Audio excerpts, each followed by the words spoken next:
So hi, Reg. My name is Bay. I'm hi.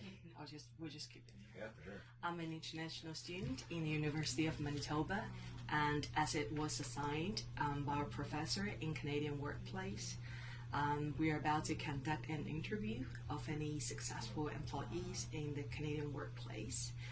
And I searched online about information of YMCA, and I think the youth engagement program might be the right one I should be looking into. So it's very nice to meet you today. Mm-hmm. You as well. So can you firstly tell us something about you yourself and your position in the organization? Yeah, definitely. So, as you said, my name is Reg Carther Crone. I've been working with the Y for, in some capacity, pretty close to 10 years now. My official position title at the moment is Health and Fitness Program Coordinator. I'm one of two Health and Fitness Program Coordinators down here at the branch, and I deal specifically with the children's programming aspect of our programs we offer here at the downtown branch, while the other coordinator deals more with the adult programming side of things. So that's why, even though our positions are titled the same, we sort of oversee different areas, and so my responsibilities primarily lie with ensuring quality programming in our children's programming, as well as staffing and payroll and scheduling and all those sorts of things that would come with most supervisory positions. Oh, that sounds like a lot of responsibilities come with that. Yeah, it's good though. It's enjoyable. So. You'll get into more details.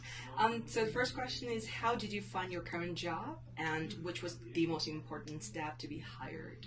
Yeah, so my current job I came into sort of through experience. So I first started when I very first started working for the Y. It was back at the summer Camp Stevens in 2007, but more recently.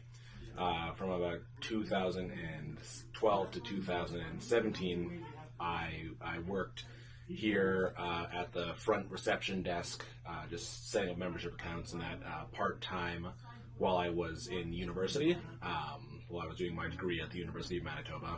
And I just graduated from that last spring, and as well, while I was doing this, a lot of times in the summer, I would be the assistant day camp coordinator for the day camp program we run here in the summer. And so when this position became available, I applied to it and was put into the position due to both my experience working in children's programming at both Camp Stevens and as the assistant day camp coordinator here, and then also just through my sort of general knowledge of how this building operates and our programming sort of in general, to sort of, just because I was, having been here for so many years, I was just familiar with sort of how things operate. So the combination of those two sort of helped me get this position once it became available. Mm-hmm. So you mean the most important is the relative working experience? Yeah, absolutely. Yeah, the most important thing was experience. Okay, cool. So I'm talking about the corporate culture. Can you tell me something about while you're working here at the Y, the corporate culture? Yeah, so the corporate culture at the Y here is fairly relaxed because we are a nonprofit charitable organization.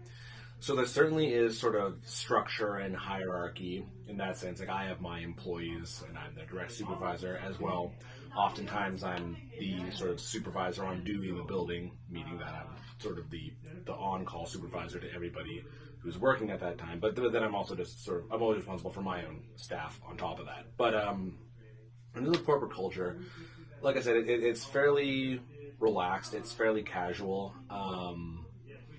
The Y is also, it's not open to the public, but I mean it is, because our memberships are so sort of widespread across the city that it often feels like you're just dealing with the open public when really it is sort of a membership client base. So you're not sort of locked into just dealing with your employees or your coworkers. You do get a lot of contact in sort of a more customer service role, dealing with just clients and members who are coming through the door. And so it sort of feels like a bit of an opportunity to get to know and meet a lot of people. But in terms of like corporate culture, I think it does have some aspects of more traditional corporate culture with a hierarchy and the way things are sort of laid out in terms of there's like base level positions, then mid-level leadership positions and leadership positions. But generally speaking, it's generally fairly casual. I know like my employees feel pretty casual about bringing up their issues with me, not necessarily always in a formal situation. Like they usually contact me through text over email, and I'm fine with that because as long as I'm sort of addressing their needs and they're addressing the needs of the people in the programs they're running, then that's at the end of the day that's what's more important to me than necessarily maintaining some sort of strict code of conduct in terms of how they approach me and that sort of thing. So it is a little bit more casual of an environment. Yeah, because I think, Raj, you just mentioned a lot of details regarding to a quite relaxing working environment. And as a previous partner with YMCA, I do feel that whenever we're working within the summer camps, the relationship between all the activity workers and the students, as well as the other group leaders, are quite kind of you can relate to them, and you get to be impressed by their enthusiasm. Oh yeah, definitely. And actually the way of addressing the students as well as the other programs. Thank you for that. No problem. And next, we'll move on to the next one. So, talking about the first day at our work, if you could still remember that. Yeah. Did you get a chance to get an orientation on the first day? I did. Yes, I do remember that. I'll use sort of my first day in this building as opposed to, I guess, my first day with the Y ever. Because, I mean, the Y is so broad-reaching that the camp is a very different experience than working we're starting from here. So I'll go sort of in 2012 when I first started working in this building. On my first day, I was given a orientation of the building. Obviously, as you kind of saw as you came in here, it's a very large, complicated building. So it was important to get that orientation to sort of familiarize myself with the different areas, even if I wasn't going to be directly working in those areas. For example, in the basement, we have a daycare center as well as sort of all of our inner workings of the building. So underneath the pool, there's just a pretty big network of pipes and chemicals and all sorts of things that are necessary to operate the pool, as well as our boiler, which obviously is needed to heat water, which is pretty mandatory for a facility that's running showers and everything like that. And so just getting to see all of that aspect, plus getting orientation in the fitness center, which is fairly important because, again, even at working at the front desk and just setting people up with the accounts, you really need to sort of know what you're setting people up for, because people generally have questions when they're coming in. And so I did receive a pretty thorough orientation about sort of mostly, at that point, it was mostly just getting familiar with the building itself. Those are a few things, and then further training followed that in terms of the actual responsibilities of the job and how to do it, and sort of on-hand training with that. But the first day, I definitely received an orientation as to sort of just familiarize myself with the building and the people in the building itself. Cool. So, can you remember like who conducted the orientation and how long was it last? The orientation itself was, I would say, probably about 45 minutes to an hour. It was with a woman named Betty, who was the membership desk team lead at the time. Yeah, and she no longer is with the organization, but she was, at the time when I was hired, sort of in charge of that desk there, and she was the one who conducted the interview. So she was my direct supervisor in that role, and she did the interview personally with me herself. Okay. So are you in like a group orientation, or are you by yourself? I was with one other employee who was hired at the same time as me. Okay, so you started at the same time. Yeah, so just the two of us, and it was because we were both starting at the same time. So, talking about some important policies, can you just give me one that you think is the most important in the organization? Yeah, so in my opinion, the most important policy we have in our organization is our membership access program. And that is sort of in line with our sort of charitable goals as a charitable organization. And basically what the membership access program is it's our specifically tailored program to help individuals and families who are unable to financially afford the membership costs.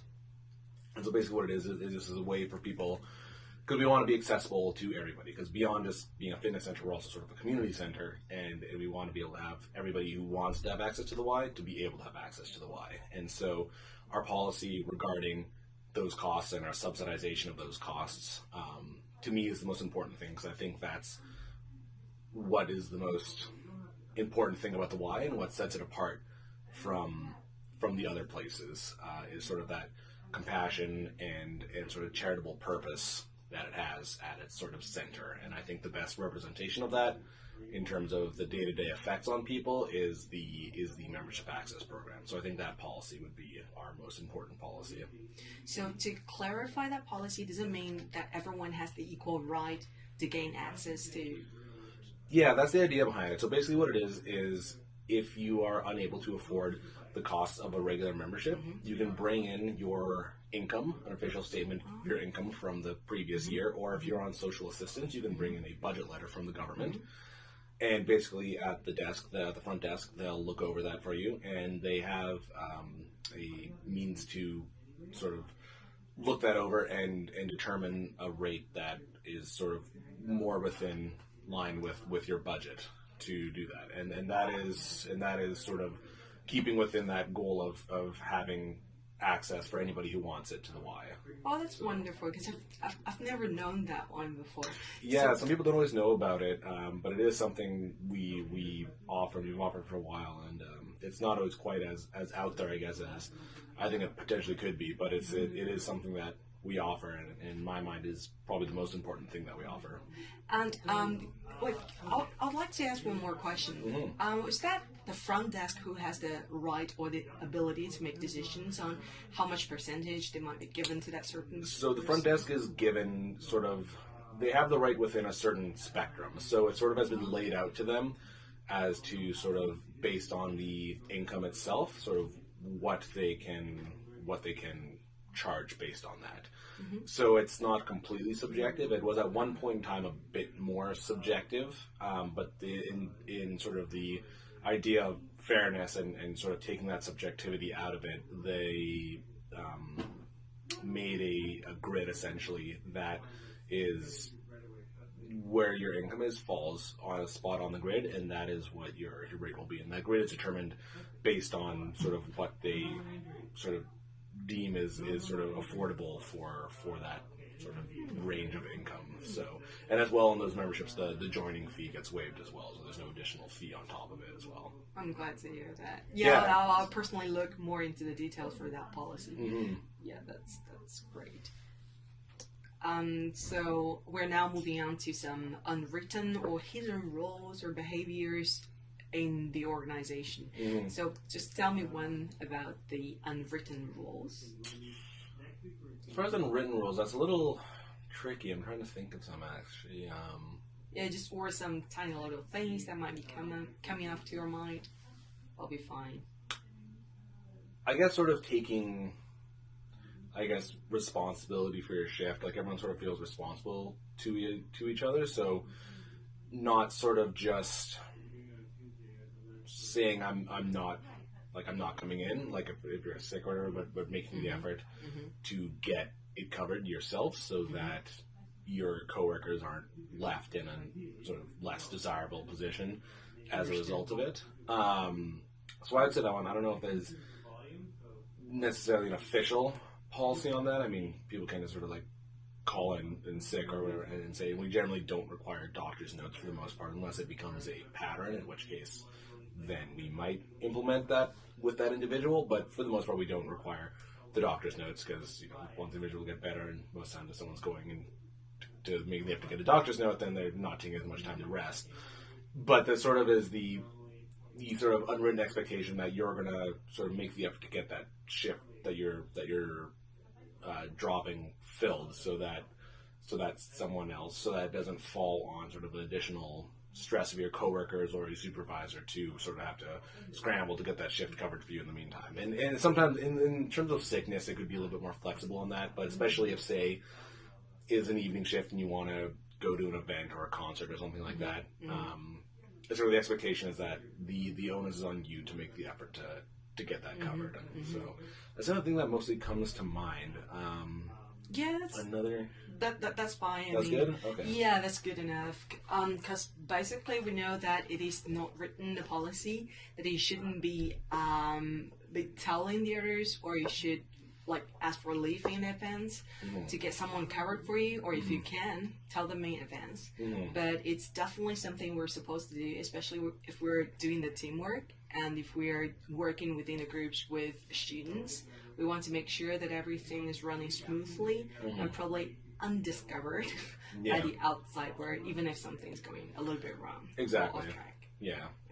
Okay. So let's move on to the next one. Is talking about your coworkers. How fast did you get along with them? Are they easygoing or?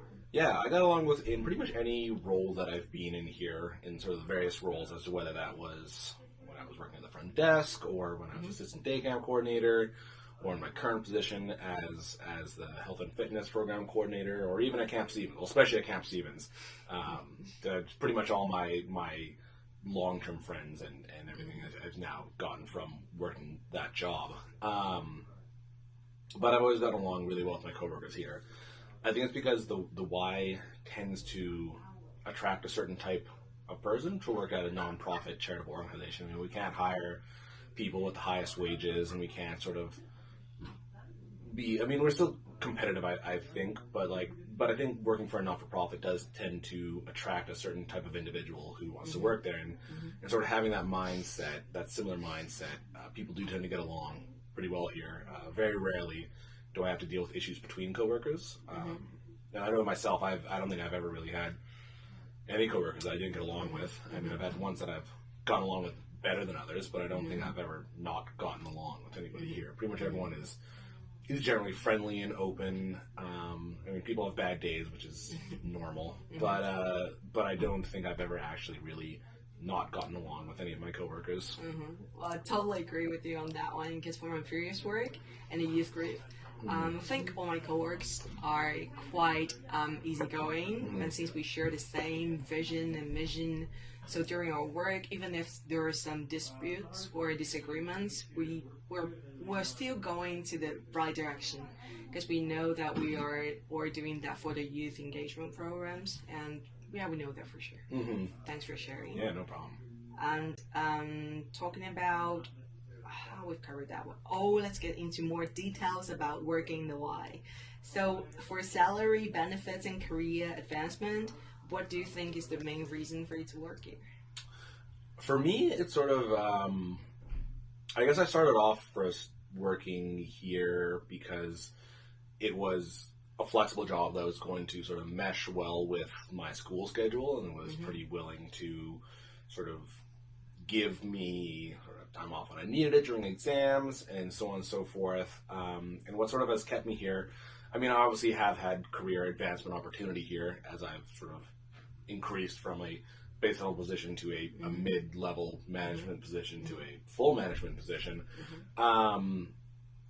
It's honestly sort of what the Y does and what it is what keeps me here more than anything, because I'm not sure that I would rise much higher in the organization, just because I don't deal in sort of kinesiology or anything like that, which tends to be sort of a primary focus. And I also don't have any business school marketing training or anything like that.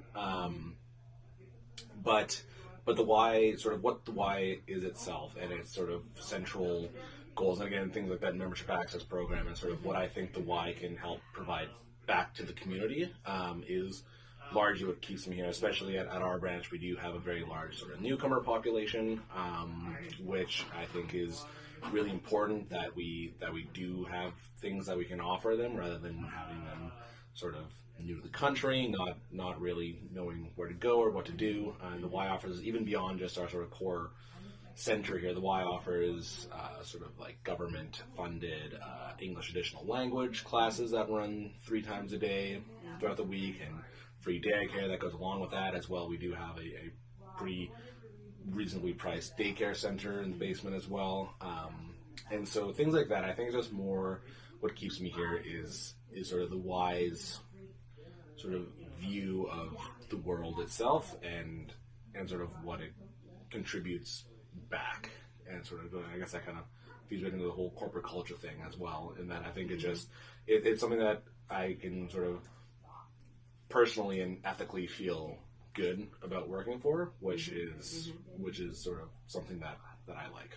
Like a shared personal value together with the corporate. Yeah, exactly. Yeah, shared personal value for sure.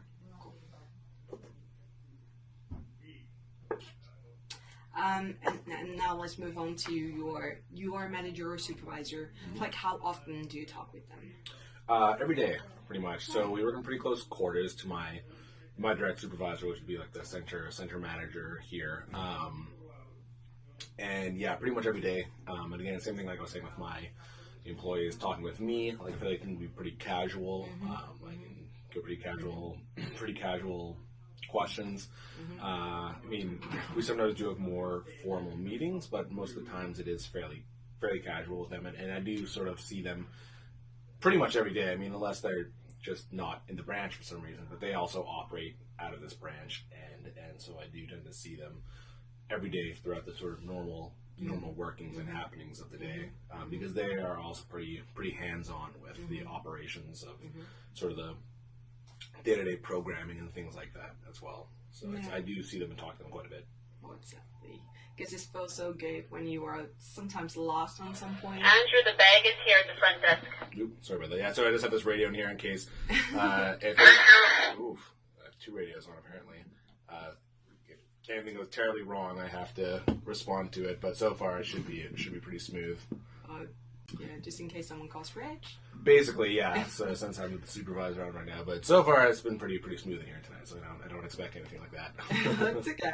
So where were we? Talking about sort of my supervisor. Oh yeah, the supervisor dealing with sort of a daily basis. Oh yeah, I'm just saying that it'll be great if you know that you have someone there for you. Oh yeah, absolutely. If you're kind of lost on some point, so your manager or your supervisor will always be there for you. Yeah, no, I agree entirely. So it's good to have support. So do they also do the like an annual review for you? Yeah, so usually ours are done in the summertime. So our fiscal year rolls over on September 1st every year. So that being the case, we generally do those annual reviews sometime. It's a pretty big time frame they give.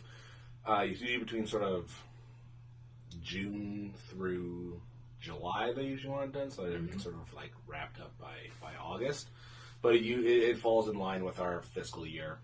Okay. So they do it usually at the end of each fiscal year.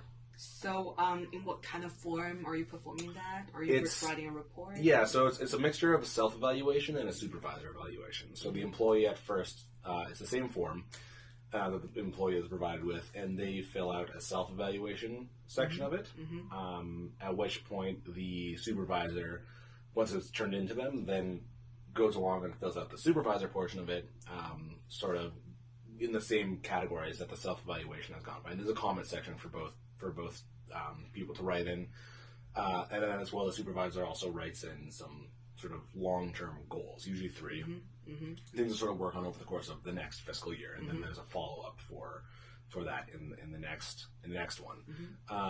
And usually it's gone over either a meeting between the two. Once it's all sort of done, then the supervisor has a meeting with the employee, and they go over with them and sort of point by point as to whether they sort of felt the same as them as their self-evaluation, or if they felt differently, and why.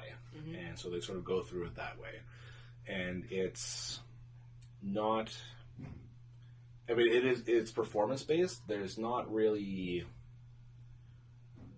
a tremendous amount on the line in terms of like wage development and that sort of stuff. The wages at the Y stay pretty similar across the board for most like levels of employees. So like all the sort of, for example, like the front desk staff, lifeguards, and like the fitness staff here all make the same wage, and it all sort of goes up at the same time. But the performance evaluations are more intended to sort of help the employee grow rather than sort of determine benefits or wage or anything like that. So, but yeah, it is done at the end of each fiscal year, and some of the full-time staff do have a potential to have their salaries increased, but that's because they're on salary. The wage staff don't really have that same opportunity because there's just a difference in payment. So I was talking about like the one-on-one meeting after the annual review. So will your supervisor or director tell you more about your career development based on your current behavior? Yeah, and that tends to fall on like the goals. Usually they work on those goals for things for you to work on, and if you have sort of voiced that you want to advance in the organization and sort of go into different roles, they'll definitely help you with that. And whether that's just getting more responsibilities in your own role first and the sort of things that will help you one day reach up to the other positions. In my experience, supervisors are very willing and open to that sort of thing to sort of help with development as much as possible so that when the time comes that the position is open and available, then the employee is prepared to submit a good application towards it. So have you ever been involved in any career development programs so far? I haven't personally really been involved in any career development programs. The closest thing would be that, like, when I was approached about the assistant day camp position, that was more just like they approached me because they thought I would be good in that role. And then at that point, I learned a lot in my first year of doing that because it was very different from my role at the front desk. But that's the closest thing personally that I can think of that I had dealing with it. I haven't really had much in terms of sort of progression throughout because for a long time as a student I was only sort of part-time. I mean, I was working a fair amount. You throw my degree, I worked there sort of usually 24 to 32 hours a week usually, but still in that part-time status, so there wasn't perhaps as much opportunity for me to have those development goals. I mean, I still had goals and targets and that sort of thing, but not to the same degree that like a full-time salary staff would have. Understand. So talking about the benefits, can you tell me something about the benefits that corporation can offer? Yeah, so at the Y, there is benefits offered to employees. It is a status thing. So full-time staff and part-time 1 staff. So we have 2 different types of part-time. So there's part-time 2 and part-time 1. What's the difference? The difference is that part-time 2 is not guaranteed hours throughout the week, and they work less than 16 hours a week. Part-time 1 is guaranteed at least 16 hours a week, and that can change based on that individual's contract, but they are guaranteed at least 16 hours a week, and then it can be up to and including 40 hours a week. But then they wouldn't be a full-time staff, and full-time staff is a different sort of status, and it doesn't affect the benefits, but what that means is then you're on salary rather than wage.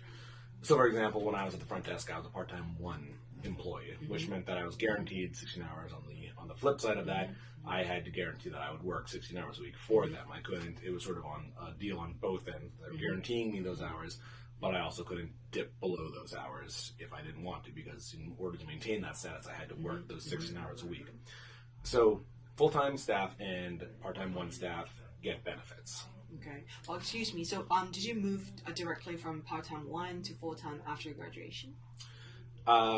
Shortly after my graduation. So technically, when I was assistant day camp coordinator, I was part-time 1 staff, just working 40 hours a week.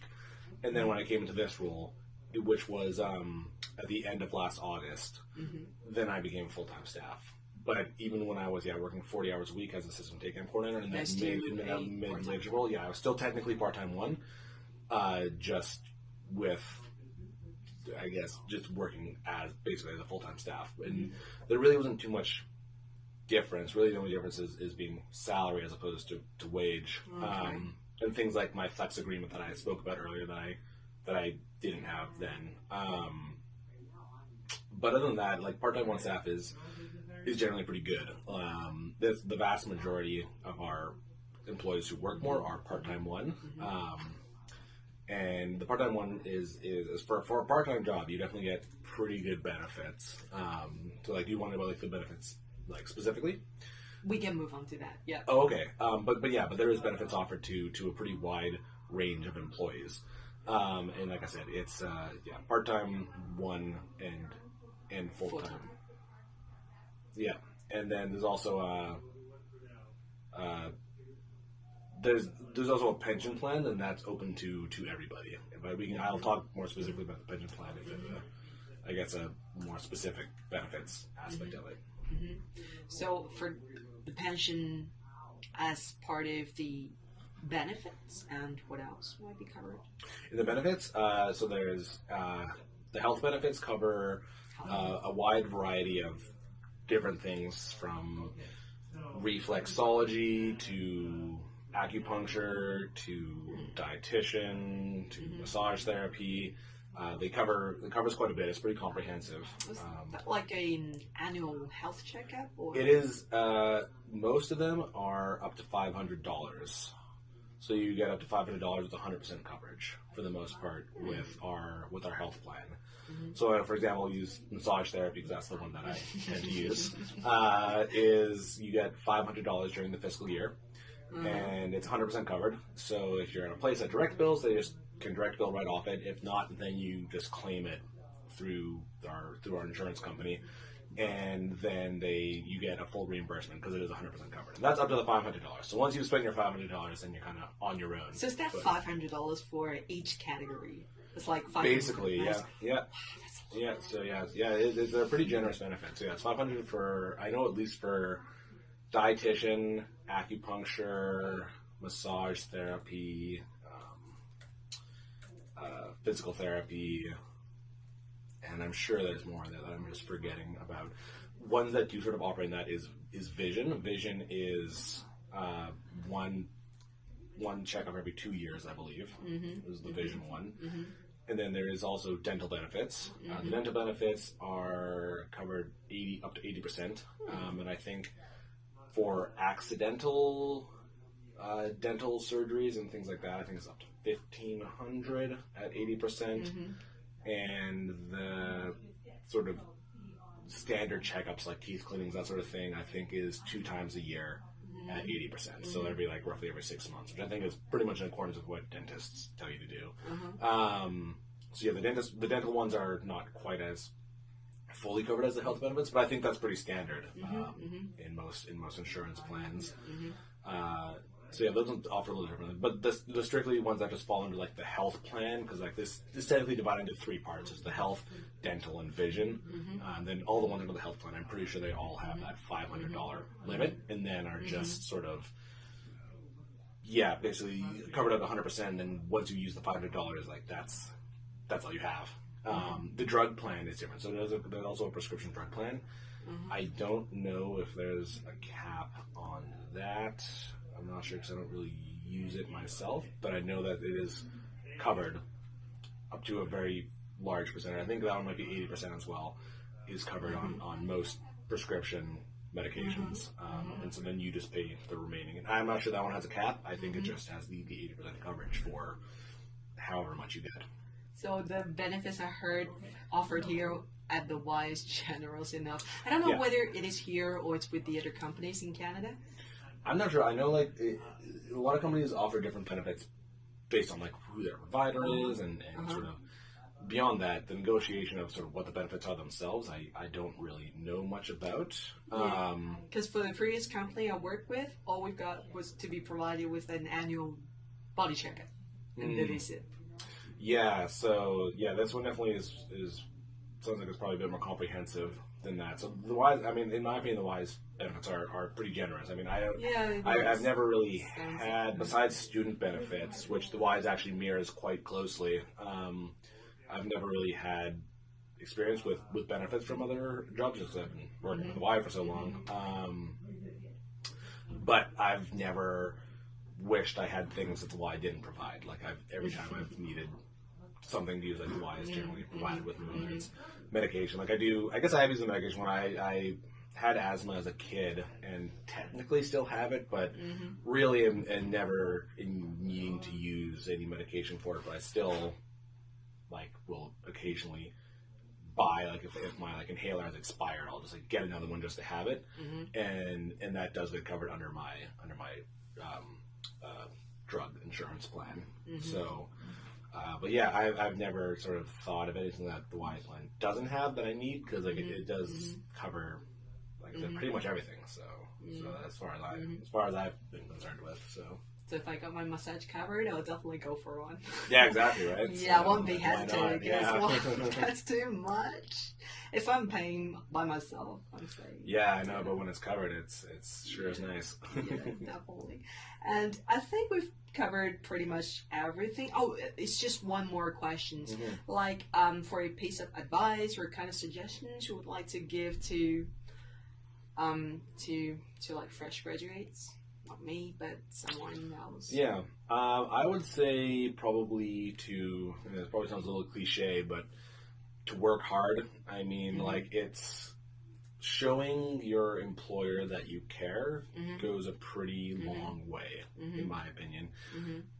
I mean, I think there's tremendous importance in education, so I would never say that it's more important to have experience in education, because I think a combination of the two is ideal. But it's showing if you sort of don't take any effort or don't show any effort in your work and don't really display that you care about your job, then I think that employers do take pretty quick notice of that.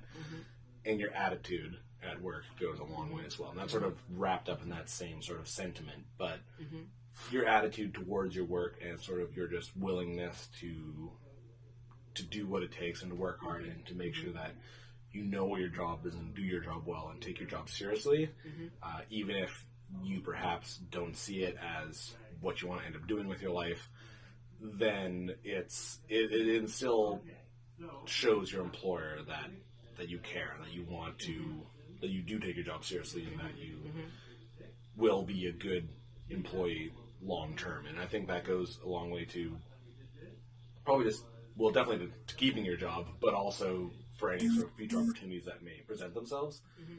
I think if your employer knows that you're the type of employee that's going to give them your best, then they're more inclined to choose you, even if you perhaps have some shortcomings in other areas. Well, thanks really for the advice. I'll make sure that I put it in my report and with a star marks ahead of that to stress that out. Because I think it's practical and pretty useful, not only for me, but also for the other students who's currently looking for a co-op right now. Yeah, I think that conducts for the interview. Okay, perfect. Thank you so much. Yeah, of course. No, happy to help out. So. We end the recording.